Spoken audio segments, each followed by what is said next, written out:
السلام علیکم ورحمۃ اللہ وبرکاتہ۔ محمد فاروق عرف بابو تنوری آپ کے سامنے صرف 1 منٹ کے لیے آپ کو اپنی طرف متوجہ کرنا چاہتا ہوں۔ آپ پریشان ہیں، دنیا کی ساری پریشانیاں آپ کے اوپر ہیں، دنیا کے سارے غم آپ کے اوپر ہیں، آپ مایوس ہو چکے ہیں، تو آئیے اس قرآن پاک سے طریقہ سیکھتے ہیں۔ اس قرآن پاک سے طریقہ سیکھتے ہیں، اللہ کے کلام سے طریقہ سیکھتے ہیں۔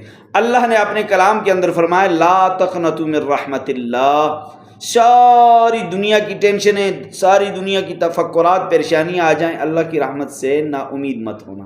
ساری دنیا کی مایوسیاں آپ کے اوپر آ جائیں، آپ ہر طرف سے مایوس ہو گئے، اس قرآن پاک نے لکھا ہے، فرمایا ہے کہ لا تیأسوا من رحمت اللہ، اللہ کی رحمت سے مایوس مت ہونا۔ تو یہ ہے طریقہ زندگی ہنسی خوشی سکون سے گزارنے کا۔ اللہ کی رحمت ہر وقت سامنے رکھیں، اللہ کی رحمت ہوگی، سب کچھ